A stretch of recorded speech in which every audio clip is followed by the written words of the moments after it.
여러분 밤새 편하게 잘 쉬셨습니까? 이제 여름입니다. 요즘에 잠 벌써 뒤척으시는 분들 계시지 않을까 싶습니다. 6월 11일 벌써 수요일이고요. 오늘 이데일리 신문에 나온 기사들 중에서 좀 여러분들께 소개해드릴 만한 기사들 지금부터 브리핑을 시작을 해보겠습니다. 일단 오늘은요. 톱 기사 2개하고 증권 쪽에 있는 기사 2개를 했는데 톱 기사보다는 증권 쪽의 기사를 먼저 하고 그다음에 톱 기사 2가지를 먼저 나중에 다뤄드리도록 하겠습니다. 자, 제목 보시죠. 이데일리 오늘 증권면의 톱 기사인데요. 이 대통령 취임 후 코스피 4거래일간 6.4%. 저는 이 쑥이라는 표현보다는 그냥 슝이라는 표현이 낫지 않겠나 싶은 생각이 듭니다. 그만큼 좀 이따 말씀을 드리겠지만 역대 정권 취임 이후에 4거래일 기준으로 보면 뭐 최고입니다. 역대 최고의 허니문 랠리를 보여주고 있다 이렇게 표현하고 있는데요. 표를 보시고 말씀을 드리는 게 훨씬 이해가 좋겠죠? 보시죠.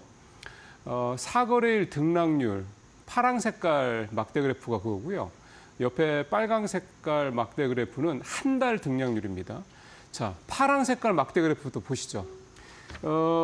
DJ 때, 그러니까 김대중 대통령 때 5.7%로 그전에 역대 가장 높았죠.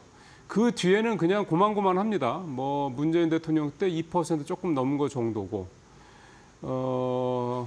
김영삼 대통령 때는 마이너스 6% 가까웠죠.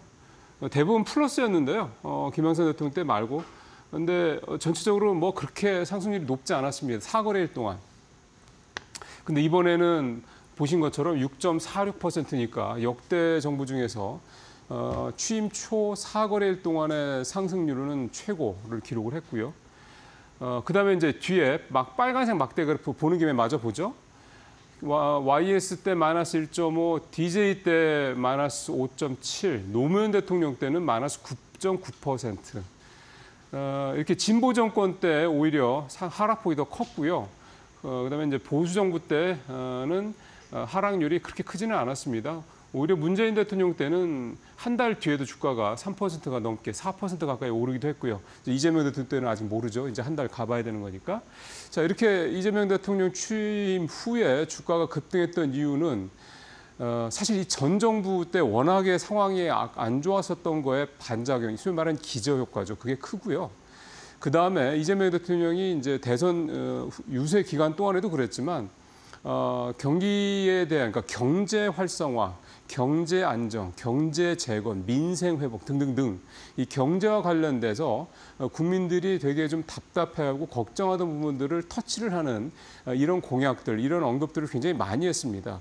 그러니까 저 사람이 대통령이 되면 경제가 좋아지겠구나라는 어떤 그런 기대감들을 갖게 한 거고, 실제로 대통령이 되고 나서 취임하고 나서 지금 비상경제점검 TF 구성을 했고요. 추경력이 바로 얘기 나오고 있습니다. 뭐 지금 적어도 1, 2차 합치면 30조 원이 훨씬 넘는 그런 추경 얘기가 나오고 있고, 추경에서 지금 뭐 지역화폐, 요즘에 그것 때문에 주가가 많이 뛰긴 합니다만 이게 결국은 실질적으로 국민들 지갑에 돈을 꽂아 넣는 거죠.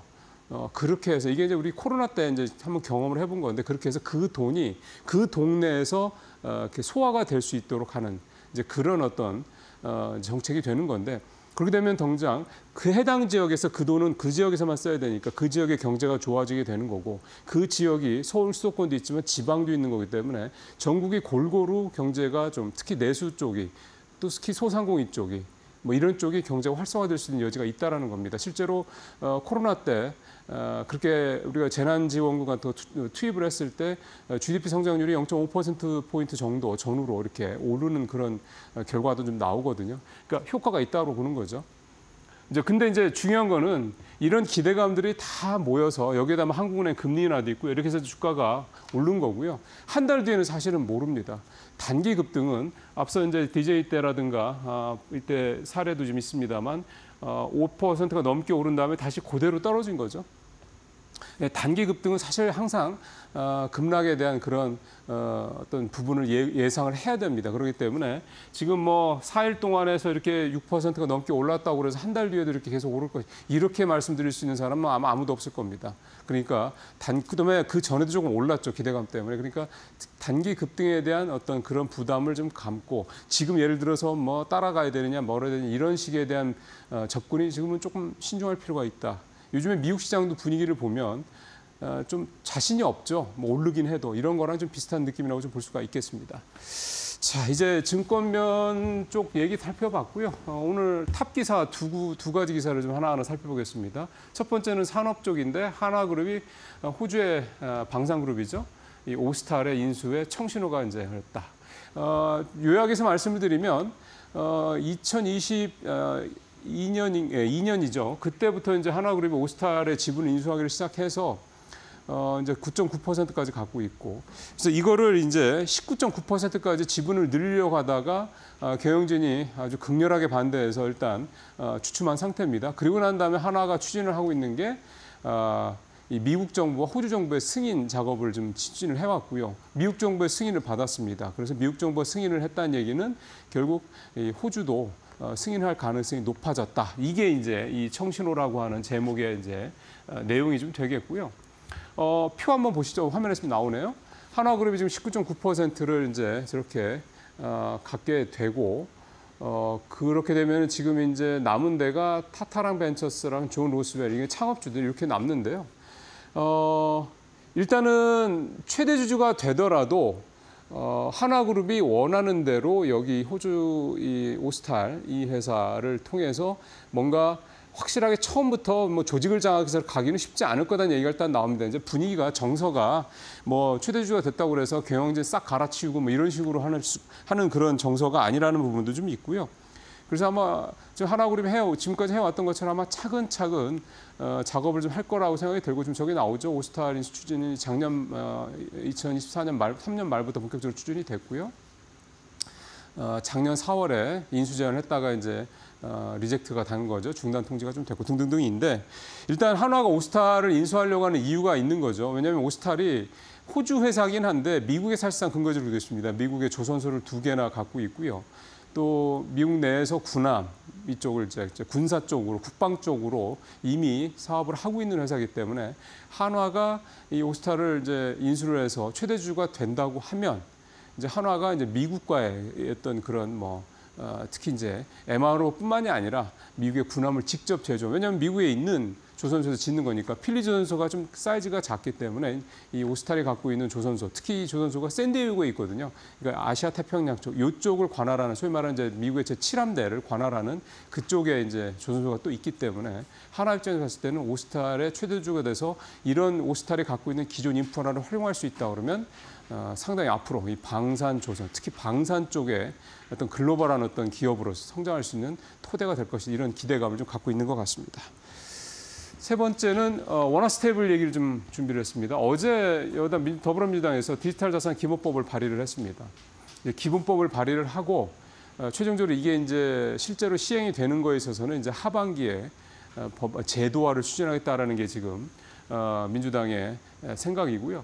원화 스테이블 코인은 이재명 대통령이 후보 시절에 이미 대선 공약 중에 하나로 얘기를 했던 겁니다. 지금 전 세적으로 스테이블 코인의 어떤 발행이나 이런 부분들이 굉장히 규제도 낮아지고 전 세계 정부 차원에서 추진이 되고 있는 상황인데, 우리가 만약 여기서 뒤처지면 이를테면 통화 주권을 뺏길 수 있다는 우려가 있거든요.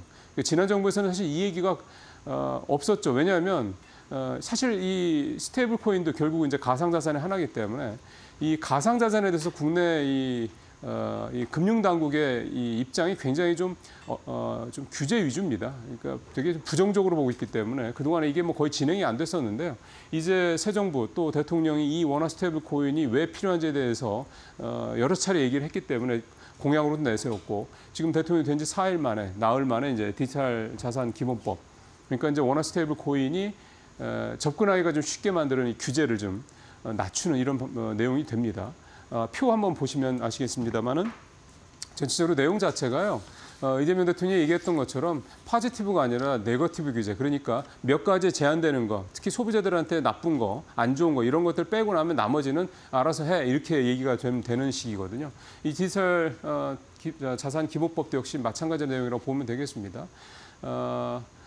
당연히 감독 당국의 인가는 필요한 건데요. 5억 정도의 자기 자본만 있으면 되니까 웬만한 데들, 예를 들어 삼성전자도 이 원화 스테이블 코인을 만들 수가 있는 거고, 그다음에 카카오뱅크 같은 또는 카카오페이 같은, 요즘에 카카오페이가 주가가 굉장히 급등을 했죠. 원화 스테이블 때문에, 이 코인 때문에. 이런 회사들도 얼마든지 만들 수 있는, 그 벽이 굉장히 낮췄는데, 대신 이제 이게 네거티브 규제라고 그래서 뭐 무조건 하고 싶은 대로 다 이게 아닙니다. 대신 아마 소비자 보호와 관련된 부분들, 그다음에 즉 투자의 안정성 관련된 부분에서 굉장히 아마 엄격하게 규제를 할 것으로 예상이 됩니다. 일단 시작이 됐고요. 이게 이제 하반기에 제도화가 안착이 된다 그러면 우리도 아주 늦지는 않게 이 스테이블 코인에 있어서 정부 차원에서 직접적으로 좀 적극 육성하는 그런 나라가 될 거라 이게 기대를 좀 해보게 되고요. 다만 이게 이제 통과가 되는 데까지 시간이 좀 있을 수 있기 때문에, 또 제도화되는 데도 시간이 걸릴 수 있기 때문에, 지금 최근에 이 스테이블 코인과 관련된 관련주들의 이 강세는 좀 단기적인 측면을 좀 봐야 됩니다. 그래서 여기도 역시 이게 법안이 나왔다고 그래서 이게 사실은 세론의 어떤 촉매제가 될 수도 있거든요. 그런 걸 좀 감안하실 필요는 있을 것 같습니다. 자, 마지막 얘기입니다. 이데일리가 NH투자증권에 의뢰를 해서요. 5월 달에 슈퍼개미들, 그러니까 자산이 30억 이상 되는 슈퍼개미들이 뭘 샀는지 보니까 제목에서 보시는 것처럼 탑 1위, 그러니까 탑이 신한주주였습니다. 좀 의외죠? 한번 보죠, 표를. 이걸 먼저 보시면 되는데요. 국내 순매수 탑은 신한주주, 2위 삼성전자, 셀트리온, 하나에로스페이스, 코덱스 200 이렇게 쭉 되고요. 해외 쪽은 MSCI, ACWI ETF인데 저게 보니까요. 선진국과 이머징에 대형주에 투자하는, 그러니까 골고루 투자하는 그런 상품입니다. 그다음에 유나이티드 헬스케어, 그다음에 미국채도 역시 있죠. 애플 있고, 예, 국채들이 많네요. 그다음에 순매도한 종목들 보니까 SK하이닉스가 첫머리에 올라와 있죠. 사실 외국인이 SK하이닉스 굉장히 요즘에 많이 사고 있는데 국내 이 고액 자산가들은 거꾸로였습니다. 그다음에 요즘 여전히 잘 나가는 에너빌리티, 삼성중공업, 한국전력은 최근에 공공요금 이제 인상, 동결 얘기가 나오면서 주가가 급락을 했었는데, 어쨌든 한국전력도 좀 미리 팔았고 이렇습니다, 내용이. 해외 쪽도 보니까 제일 많이 판 거는 테슬라 2배짜리 ETF, 이걸 제일 많이 좀 팔았고요. 근데 최근에 또 테슬라 주가가 좋네요. 자, 이런 상황이 됐습니다. 순매수 신한주주가 1위였던 거 이유를 조금 말씀드리고 오늘 마무리를 하겠습니다. 보니까 아주 심플합니다.